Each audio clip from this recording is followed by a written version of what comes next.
38. Depois de espirrar, cuidar e até analisar, pior Deus, eu mesmo. A doença se espalhou. Este foi o preço da nossa vitória. Um surto de febre do feno. A maioria dos campistas estava tonta, grogue e muito congestionada, mas fiquei satisfeito de nenhum perder a cabeça ao espirrar, porque os estoques de atadura e fita adesiva estavam no fim.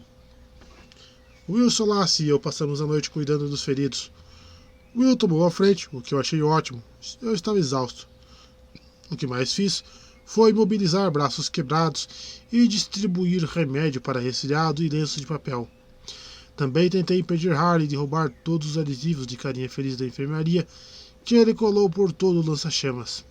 Fiquei agradecido pela distração, pois me impediu de pensar muito nos eventos do dia. Sherman Young fez a gentileza de aceitar não matar Nico por roubar sua carruagem, nem a mim por estragá-la, mas fiquei com a sensação de que o filho de Ares estava deixando suas opções abertas para depois. Kiron disponibilizou cataplasma de cura para os casos mais fortes de febre do feno. Isso incluía Chiara Benvenuti, cuja sorte a deixou na mão pela primeira vez. Estranhamente, Damien White ficou doente logo depois que soube que Chiara estava doente. Os dois ficaram em camas próximas da enfermaria, o que achei meio suspeito, apesar de eles ficarem censurando um ao outro sempre que sabiam que estavam sendo observados. Percy Jackson passou várias horas recrutando baleias e hipocampos para ajudá-lo a rebocar o colosso. Ele decidiu que seria mais fácil puxá-lo para o fundo do mar até o palácio de Poseidon, onde poderia ser utilizado como enfeite de jardim. Eu não sabia bem o que sentir sobre isso. Imaginei que Poseidon fosse substituir o belo rosto da estátua pela cara barbuda e feia dele. Mas eu queria o colosso longe e duvidava que a estátua coubesse nos cestos de lixo do acampamento. Graças ao cuidado de Will e a um jantar quente, os semideuses que resgatei na floresta logo recuperaram as forças. Paulo alegou que foi porque ele balançou seu lenço acima da cabeça de cada um, e eu que não ia discutir. Quanto ao acampamento em si, o dano poderia ter sido bem pior. O pier das canoas teria que ser reconstruído. As crateras dos passos do colosso podiam ser transformadas em trincheiras convenientes ou lagos de carpas. O pavilhão de refeições fora reduzido a escombros, mas Nissa e Harley estavam confiantes que Annabeth Chase poderia recriar o ambiente quando voltasse ao acampamento. Com sorte, seria reconstruído a tempo para o próximo verão. O único outro dano maior foi ao chalé de Demeter. Eu não percebi durante a batalha, mas o colosso pisou nele antes de se virar para a praia.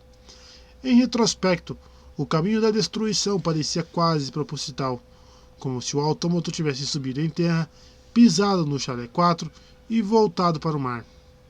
Considerando o que aconteceu com Meg McFry, tive dificuldade de não encarar isso como um mau presságio. Miranda Gardner e Billy Nighy receberam camas temporárias no chalé de Hermes, mas por bastante tempo naquela noite ficaram sentadas completamente atordoadas em meio às ruínas, enquanto margaridas surgiam ao redor das duas no chão congelado de inverno. Apesar da exaustão, tive um sono agitado. Não me importei com os espirros constantes de Kyla e Austin, nem com o ronco suave de Will, ou com os jacintos florescendo na janela, preenchendo o quarto com seu perfume melancólico. Mas não conseguia parar de pensar nas dríades lutando contra as chamas da floresta, ou em Nero e Meg. A flecha de Dodona estava quieta, ainda na minha aljava, mas eu desconfiava que receberia mais conselhos shakespearianos e irritantes em breve. Eu não ansiava pelo que teria que me dizer sobre o futuro. Ao nascer do sol, eu me levantei em silêncio, peguei meu arco, a aljava e o ukulele de combate e caminhei até o cume da colina meio-sangue. O dragão guardião, Peleu, não me reconheceu. Quando me aproximei demais do velocino de ouro, ele sibilou, então tive que me sentar um pouco mais afastado, aos pés da Athena Parthenos. Não me importei de não ser reconhecido. No momento, não queria ser Apolo. Toda a destruição que eu via no acampamento era minha culpa. Eu fui cego e complacente, permiti que os imperadores de Roma, inclusive um dos meus próprios descendentes, ganhassem poder nas sombras. Deixei que minha antiga rede grandiosa de oráculos ruísse ao ponto de até Delfos estar perdido. Quase provoquei o fim do próprio acampamento meio-sangue. E Meg McFry. Ah, Meg. Onde você estava? Faça o que tiver de fazer, ela me dissera. É minha última ordem. Aquela ordem tinha sido vaga o bastante para me permitir ir atrás dela. Afinal, estávamos unidos agora. O que eu tinha que fazer era encontrá-la. Me perguntei se Meg havia elaborado a ordem daquele jeito de propósito, ou se isso era só no que eu queria acreditar. Olhei para o rosto sereno de alabastro da Athena. Na vida real, ela não era tão pálida nem parecia tão indiferente. Bem, ao menos na maior parte do tempo. Eu me perguntei por que o escultor Fídias escolheu fazer com que ela parecesse tão inalcançável. E se Athena aprovava? Nós, deuses, costumávamos debater quanto os humanos podiam mudar nossa própria natureza só pela forma como nos retratavam ou nos imaginavam. Durante o século XVIII, por exemplo, eu não consegui escapar da peruca branca, por mais que tentasse. Dentre os imortais, o assunto sobre quanto os humanos nos influenciavam era tabu. Talvez eu merecesse minha forma atual. Depois do meu descuido e da minha tolice, talvez a humanidade devesse me ver como nada além de Lester Papadoulos. Suspirei. Athena, o que você faria no meu lugar? Alguma coisa inteligente e prática, imagino. Athena não me respondeu, só observou calmamente o horizonte, como sempre. Eu não precisava que a deusa da sabedoria me dissesse o que fazer. Eu sabia que devia ir embora do acampamento meio-sangue imediatamente, antes que os campistas acordassem. Eles me acolheram para me proteger e quase levei todos à morte. Eu não conseguia suportar a ideia de colocá-los em um perigo ainda maior. Mas, como eu queria ficar com Will, Kyla, Austin, meus filhos mortais. Eu queria ajudar Harley a colar carinhas sorridentes no lança-chamas. Queria conquistar Tiara e roubá-la de Damien, ou talvez roubar Damien de Tiara. Eu ainda não tinha certeza. Queria melhorar minha música e arqueria por meio daquela atividade estranha conhecida como treino. Eu queria ter um lar. Vá embora, eu disse mesmo. Agora. Como eu era covarde, esperei demais. Abaixo de mim, as luzes dos chalés começaram a se acender. Os campistas saíram pelas portas. Sherman Young começou seu alongamento matinal. Harley correu pelo gramado, levantando o sinalizador para Léo Valdez, esperando que finalmente funcionasse. Por fim, duas figuras familiares me viram. Elas se aproximaram vindas de direções diferentes, da Casa Grande e do Chalé 3, subindo a colina ao meu encontro. Rachel Dare e Percy Jackson. Eu sei do que você está pensando, disse Rachel. Não faça isso. Fingi surpresa. Você consegue ler minha mente, senhorita Dare? Não preciso. Eu conheço você, Lord Apollo. Uma semana antes, a ideia teria me feito dar gargalhadas. Uma mortal não podia me conhecer. Eu tinha vivido 4 milênios. Olhar para minha verdadeira forma vaporizaria qualquer humano. Mas agora as palavras de Rachel pareciam perfeitamente razoáveis. Com Lester Papadoulos tudo estava exposto, e não havia muito a conhecer. Não me chame de Lorde, soltei um suspiro. Sou só um adolescente mortal. Não pertenço a este acampamento. Percy se sentou ao meu lado, apertou os olhos contra o sol nascente, a brisa do mar bagunçando seu cabelo. Eu também achava que aqui não era meu lugar. Não é a mesma coisa, falei. Vocês humanos mudam, crescem, amadurecem. Deuses não. Percy me olhou. Tem certeza? Você parece bem diferente.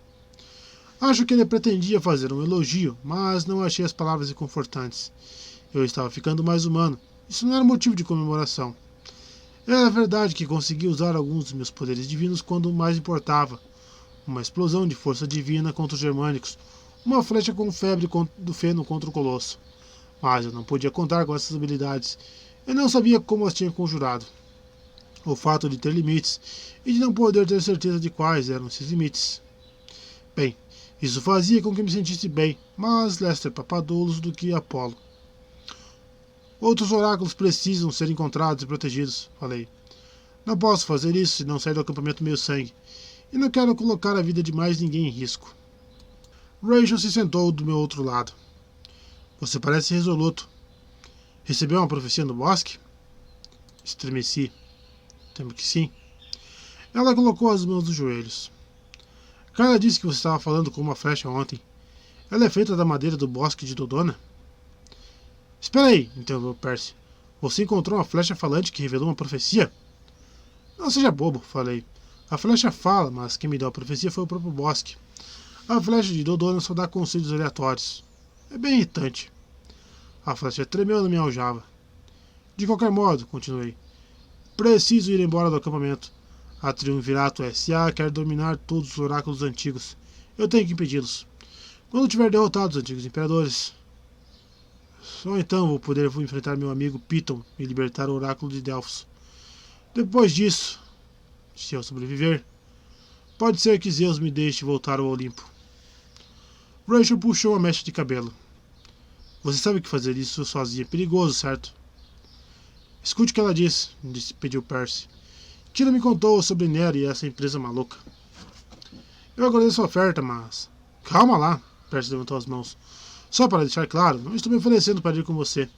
Ainda tenho que terminar meu último ano no colégio, passar no APIS e no exame de admissão da faculdade e evitar que minha namorada me mate. Mas tenho certeza de que podemos conseguir outros ajudantes. Eu vou, ofereceu Rachel. Eu balancei a cabeça. Meus inimigos adorariam capturar alguém tão querido para mim quanto a sacerdotisa de Delfos. Além do mais, preciso que você e Miranda Gardner fiquem aqui e estudem o Bosque de Dodona. Por enquanto, é a nossa única fonte de profecias. E como nossos problemas de comunicação não desapareceram, aprender a usar seu poder é de suma importância. Rachel tentou esconder, mas consegui ver a decepção nas rugas ao redor de sua boca. E Meg? Perguntou ela. Você vai tentar encontrá-la, não vai? Daria no mesmo se ela tivesse enfiado a flecha de Dodona no meu peito. Olhei para a floresta, aquela área nevoada e verde que tinha engolido a jovem McFry. Por um breve momento me senti como Nero. Tinha vontade de queimar tudo aquilo. Vou tentar, falei. Mas Meg não quer ser encontrada. Ela está sob influência do padastro. Percy passou as mãos pelo dedão da Athena Parthenos. Eu já perdi gente demais para péssimas influências. Eta Nakamura, Luke Castellan. Quase perdemos Nico. Ele balançou a cabeça. Não, não mais. Você não pode desistir de Meg. Vocês estão unidos. Além do mais, ela é do grupo dos mocinhos. Eu já conheci muita gente do grupo dos mocinhos, falei. A maioria foi transformada em bestas, estátuas ou árvores.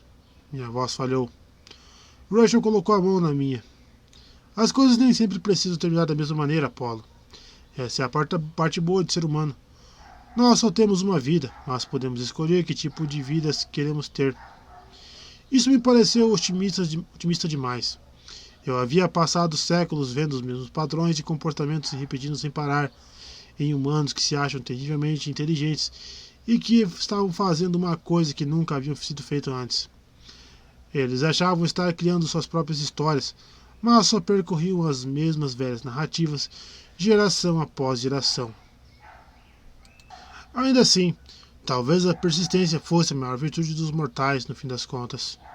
Eles nunca pareciam perder as esperanças. De tempos em tempos, conseguiam me surpreender. Eu nunca previ Alexandre o Grande, Robin Hood ou Billie Holiday.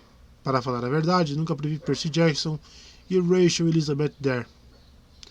Eu espero que vocês estejam certos.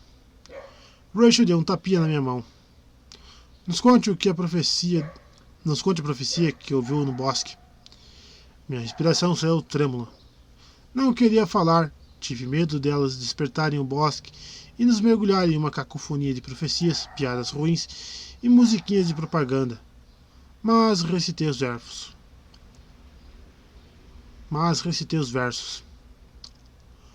Houve um deus, Apolo ele era chamado. Entrou em uma caverna azul acompanhado. Ele e mais 2 montados, no cuspidor de fogo alado, a morte e loucura forçado. Rachel cobriu a boca. Um limerick? Pois é, choraminguei. Estou condenado. Espere aí. Os olhos de Percy brilharam. Esses versos, eles significam o que eu penso? Bem, falei, acredito que a Caverna Azul se refira ao oráculo de Trofônio. Era um oráculo antigo muito perigoso. Não, disse Percy. Os outros versos, 2 no lombo, cuspidor de fogo, blá blá blá. Ah, não tenho ideia de que isso significa. O sinalizador de Harley, Percy riu, mas eu não consegui entender por que parecia tão satisfeito. Ele disse que você fez um ajuste na sintonia. Acho que funcionou. Rachel acertou os olhos para ele. Percy, o que você... A expressão dela se suavizou. Ah! Ah!